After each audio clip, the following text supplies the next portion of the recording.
नमस्कार दोस्तों, सभी स्टूडेंट्स और फ्रेंड्स कैसे हैं। उम्मीद करता हूं सभी अच्छे और सभी स्वस्थ होंगे। तो छोटे छोटे जीवाश्म से रिलेटेड जो टर्म्स हैं उनके बारे में डिस्कस कर लेते हैं। पहली बात तो देखेंगे पैलियोंटोलॉजी, जो अभी मैंने आपको बताया, स्टडी ऑफ फॉसिल्स, जीवाश्म के अध्ययन को, वह ब्रांच जिसमें जीवाश्म या फॉसिल्स का अध्ययन किया जाता है क्या कहलाता है? पैलियोंटोलॉजी के नाम से जाना जाता है। फादर ऑफ पैलियोंटोलॉजी, ठीक है ना, ये अपन अभी बताया मैंने आपको। इसका फादर जो है वो इसका चेंज है। फादर के नाम से तो है लियोनार्ड डा विंसी, ठीक है ना। और मॉडर्न फादर जो है वो क्यूवियर आएगा। एडवांस जो टर्म है मॉडर्न फादर ऑफ पैलियोंटोलॉजी जो है वो कौन आ जाएगा? जॉर्ज क्यूवियर, ये आ जाएगा। जॉर्ज क्यूवियर का क्वेश्चन हमेशा पूछा ही जाता है आपके एग्जाम के अंदर, हमेशा याद रखना जॉर्ज क्यूवियर का। फादर ऑफ इंडियन पैलियोंटोलॉजी, पैलियोंटो बॉटनी कह सकते हो, पैलियोंटोलॉजी कह सकते हो, बिरबल साहनी, जिन्होंने अपने बिहार के अंदर जो महल है ना, अपना राजमहल जो है, उसके अंदर सबसे ज़्यादा जो फॉसिल्स उसकी डिस्कवरी की थी। तो यहाँ पर आगे देखोगे टाइप ऑफ फॉसिल्स, मतलब फॉसिल्स को क्या कह सकते हैं? रॉक्स कह सकते हैं, जिनके अंदर फॉसिल्स मिलते हैं। फॉसिल्स बनते कैसे हैं? सीधी सी बात है, कोई भी जैसे मान लो ये चट्टानें बन रही है परतों के रूप में, और अचानक से हवा आती है या कुछ और आता है, उनके अंदर कोई जीव है यहाँ पे चिपक जाता है या दब जाता है, और ऊपर से परतें जमती रहती हैं और वो यहाँ पर चिपक के रह जाता है। तो यहाँ पे ये जो लेयर जमती है उसे क्या कहते हैं? सेडिमेंट्री कहते हैं, सेडिमेंट्री रॉक्स कहते हैं। तो इस प्रकार की जो पहाड़ियाँ हैं परतों के रूप में, उसे कहते हैं सेडिमेंट्री रॉक्स। उनके अंदर सबसे अधिक जीवाश्म है वो सुरक्षित रहते हैं। उनके छाप होते हैं, उनके प्रिंट होते हैं, उनके ऑर्गेनिक कंटेंट होते हैं, उनके जो भी प्रिंटिंग है कुछ भी वो मिल सकता है आपको। तो सेडिमेंट्री रॉक्स है वो सबसे अधिक जो यूजेबल है फॉसिल्स की स्टडी के लिए, वो है। तो यहाँ पर उसके आधार पर चट्टानों के जो प्रकार हैं, चट्टान 3 प्रकार की होती है। यहाँ पे आप देखोगे चट्टान कितने प्रकार की है? 3 प्रकार की चट्टानें हैं। सबसे पहली जो चट्टान है वो देखोगे आप सेडिमेंट्री। ये कौन सी है? सबसे इंपॉर्टेंट सेडिमेंट्री जो रॉक्स है ये सबसे इंपॉर्टेंट है। इसे स्ट्रेटिफाइड रॉक्स के नाम से भी जाना जाता है, जिसमें सबसे अधिक फॉसिल्स की स्टडी की जाती है, सबसे अधिक फॉसिल्स मिलते हैं। ये चट्टानें परतों के रूप में पाई जाती हैं तथा लाइमस्टोन या सैंडस्टोन के जमाव होने से बनती है। लाइमस्टोन या सैंडस्टोन के 1 बाई जो परत मैंने बताई उनके रूप में जमाव होती है। जीवाश्म या फॉसिल्स के अध्ययन के लिए सबसे अधिक इंपॉर्टेंट जो है वो कौन सी होती है? सेडिमेंट्री रॉक्स है। सेकंड देखोगे यहाँ पर इग्नेस रॉक, ये कौन सी है? Igneous rock. तो यहाँ पे तो खास तौर से जो ग्रेनाइट वगैरह है, जो लावा निकला था कभी, ठीक है ना, कभी कई जगह पे क्या निकलता है? ज्वालामुखी फटती है, लावा निकलता है, उस लावा के ठंडे होने से बना हुआ वहाँ पे कोई जो चीज़ें निकली है वो वाली है। तो इसमें जीवाश्म जैसी कोई संरचना नहीं बचती है, सब कुछ नष्ट हो जाता है, इसलिए इसमें जीवाश्म जो है वो नहीं मिलता है। ये ज्वालामुखी से निकली लावा से बनते हैं, ठीक है ना। जैसे ग्रेनाइट के पहाड़, पत्थर, स्टोन, इनमें जीवाश्म फॉसिल जैसी संरचनाएं नहीं बचती है, सब नष्ट हो चुका होता है, इसलिए इसमें जीवाश्म की स्टडी नहीं होती है। हाँ, इसमें ज़रूर थोड़ा सा आता है कि जो सेकंड टर्म है इसका, थर्ड जो टाइप है मेटामॉर्फिक जो रॉक होता है, तीसरे प्रकार की जो पहाड़ियाँ हैं वो कौन सी हैं? मेटामॉर्फिक रॉक होती है। इनमें हो सकता है कुछ हद तक फॉसिल्स मिलने की संभावनाएँ रहती है। फॉसिल्स मे बी अवेलेबल, ठीक है ना, कि फॉसिल्स थोड़ा मिलने की संभावना रहती है। बस मोस्टली जो चांस है वो मेटामेरिक जो रॉक होती है उसी मिलता है। तो यहाँ पर मेटामॉर्फिक जो रॉक्स है इनमें मार्बल स्टोन प्राप्त होते हैं, इनसे भी फॉसिल्स नहीं प्राप्त होते हैं, लेकिन कुछ हद तक मैंने आपको कहा है, कुछ हद तक इससे प्राप्त हो जाती है। यहाँ पे देखोगे जॉर्ज क्यूवियर। जॉर्ज क्यूवियर कौन है? मॉडर्न फादर ऑफ पैलियोंटोलॉजी, और 1769 से लेकर 1832 तक का रहा है। फ्रेंच साइंटिस्ट, कहाँ के थे? फ्रेंच के साइंटिस्ट थे। विभिन्न थ्योरी दी गई इनके द्वारा कि जीवों की उत्पत्ति और विलुप्त कैसे हुआ। इनके संबंधित टर्म्स कौन से यूज में आते हैं क्यूवियर के द्वारा? कई बार पूछा जाता है कि ये टर्म किसने दिया, या क्यूवियर ने कौन से टर्म दिए थे? तो एक तो दिया था कैटास्ट्रोफिज्म। कैटास्ट्रोफिज्म जो है वो अपने आप में एक इंपॉर्टेंट टर्म है, कई बार एग्जाम के अंदर पूछा जाता है। कैटास्ट्रोफिज्म का मतलब होता है विनाशकारी, कि मतलब पहले इसके अकॉर्डिंग ये मानते हैं कि पहले कोई एक दुनिया या पहले जीव जंतु ऐसे कोई बसे होंगे, लेकिन अचानक से ऐसे कोई विपदा, ऐसे कोई आग लगी या ऐसे कोई ज्वालामुखी फटा या भूकंप आया, कोई ऐसे अनवांटेड कोई क्रिएशन हुए जिसके कारण से पूरी पृथ्वी उथल पुथल हो गई और सभी जीव जंतु है वो पूरे नष्ट हो गए। तो उस पीरियड से एक ऐसा स्थान बना, एक ऐसी जगह बनी जहाँ पर कोई भी जीवों की उत्पत्ति नहीं हुई और फिर वापस से नई जीवों की उत्पत्ति और उनकी लाइफ ओरिजिन स्टार्ट हुई थी। तो जो विनाश हुआ था एक बड़ा लेवल का, एक बार इतना बड़ा विनाश हुआ था कि लगभग 95% के आसपास जितनी भी पॉपुलेशन दुनिया में थी वो सब नष्ट हो चुकी थी। फिर 5% जो बची उसी से वापस से नई बनी थी। तो लगभग 5 से 6 बार जो है पृथ्वी के ऊपर विनाशकारी आपदाएं आई है और लगभग नष्ट हुआ था 5 से 6 बार। लेकिन एक जो थी वो मैं आपको जियोलॉजिकल जो स्केल बताऊंगा उसके अंदर पूरा कंटेंट बताऊंगा। तो ये जो टर्म है कैटास्ट्रोफिज्म जो शब्द है, ये थ्योरी है, वो किसने दी थी? क्यूवियर की दी गई सबसे इंपॉर्टेंट थ्योरी है, ठीक है ना।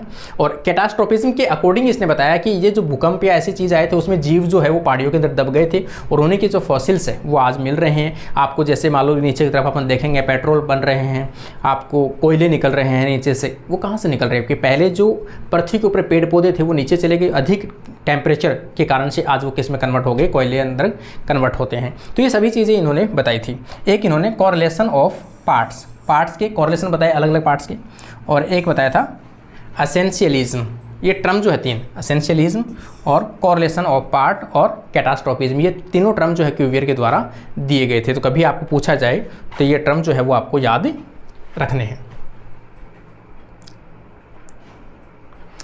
अब इसी से रिलेटेड अगर टर्म आया है तो इसी से रिलेटेड एक टर्म आता है फॉसिल से रिलेटेड कि जो घोड़े हैं, हॉर्स है, इनका विकास कैसे हुआ होगा, है ना। फॉसिल्स की स्टडी के अकॉर्डिंग, फॉसिल्स के अध्ययन के अकॉर्डिंग देखेंगे तो अलग अलग जगह पर रिसर्च हुआ और घोड़े की अलग अलग आकृति आपको देखने को मिलती है।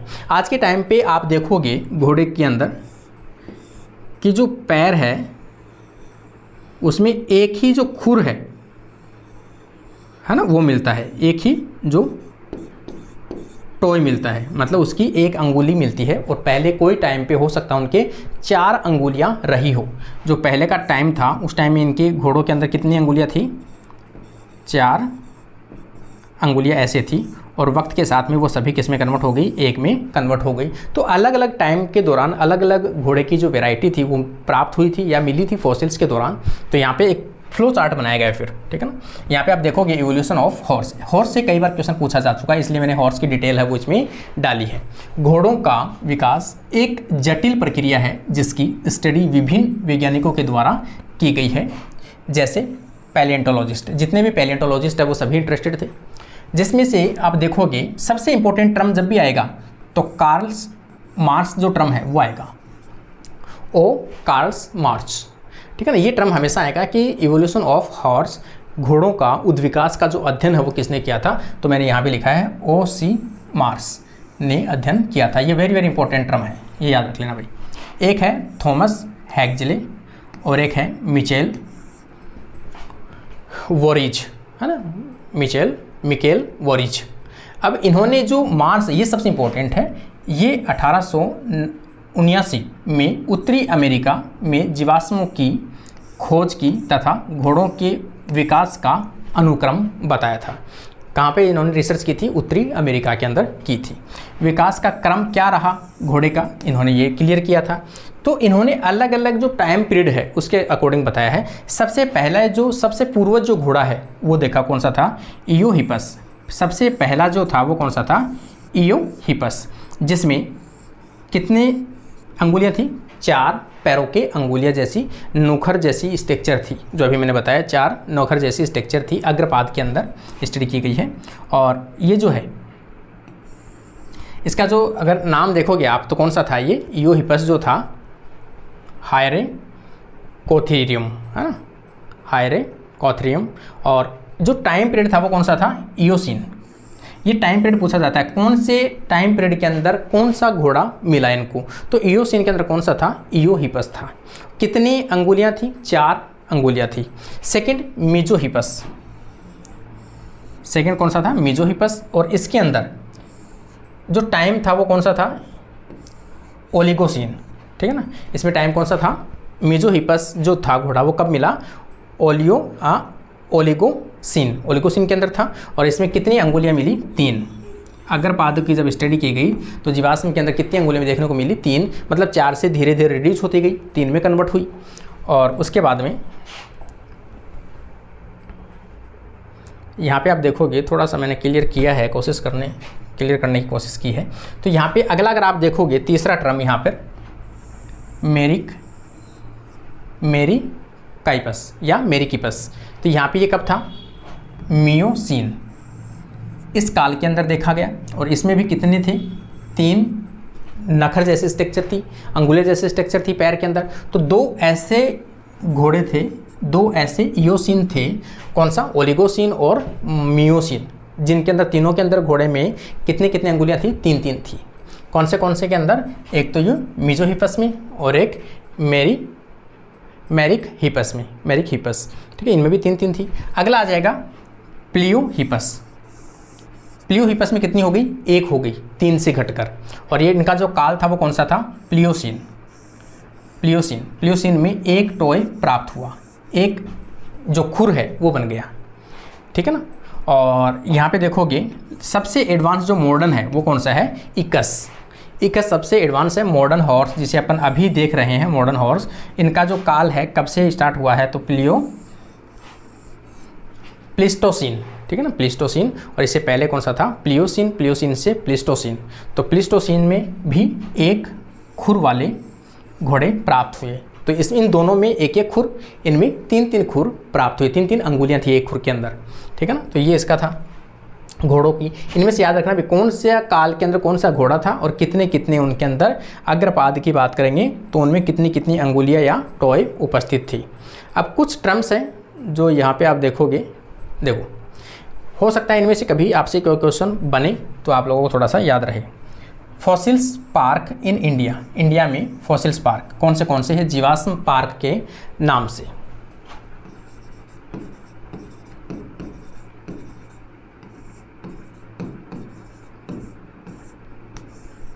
जीवाश्म पार्क, ठीक है ना। यहाँ पे देखोगे एक तो बिरबल साहनी इंस्टीट्यूट ऑफ पैलियोबोटनी, ये कहाँ पे है? लखनऊ के अंदर है। अगर आपसे पूछा जाए ये बिरबल साहनी इंस्टीट्यूट ऑफ पैलियोबोटनी तो लखनऊ के अंदर है। और एक है यहाँ पे Mandla plant fossils national park in MP, ये कहाँ पे है? एमपी के अंदर है। Mandla plant fossils national park MP, ये 50 million year ago old fossils forest preserved है, ठीक है ना। कितना? 50 मिलियन ईयर अगो जो फॉसिल्स है वो फॉरेस्ट यहाँ पर कंजर्व्ड है मंडला डिस्ट्रिक्ट एमपी के अंदर, मंडला डिस्ट्रिक्ट एमपी के अंदर।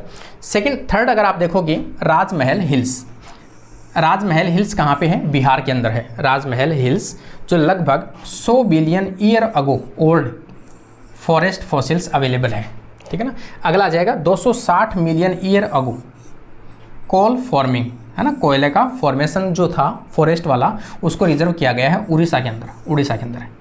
एक है शिवालिक फॉसिल नेशनल पार्क, ये वेरी इंपॉर्टेंट है भाई।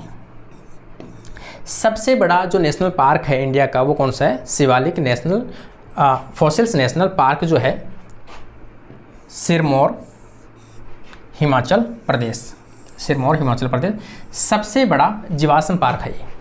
क्या है? सबसे बड़ा जीवाश्म पार्क है Shivalik fossil national park Sirmaur Himachal Pradesh, सबसे बड़ा जीवाश्म पार्क।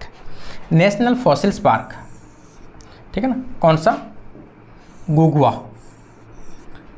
ये कौन सा है? National fossils park Ghughua. ये कहाँ पे है? ये एमपी के अंदर है, दिंदोरी डिस्ट्रिक्ट एमपी स्टेट। सबसे छोटा नेशनल पार्क सबसे छोटा जीवाश्म पार्क जो है वो कहाँ पे? एमपी में। सबसे बड़ा कहाँ पे? हिमाचल प्रदेश के अंदर है। और आकलवुड फॉसिल्स पार्क कहाँ पे है? राजस्थान के जैसलमेर में। लेकिन ये नेशनल पार्क की कैटेगरी में अभी तक नहीं आए फॉसिल्स के रूप में। आकलवुड फॉसिल पार्क जो है वो कैसा है? जैसलमेर राजस्थान के अंदर अवेलेबल है। तो ये अपनी 2-3 टॉपिक थे जो आज मैंने कवर किए हैं। और कैसा लगा आप लोगों को? जरूर आप लोग रेस्पॉन्स जरूर देके जाइए आप लोग। आज के लिए अपनी क्लास यहीं कंप्लीट होती है। 3rd लेक्चर के साथ में अपन अगली क्लास में मिलेंगे। Thank you guys.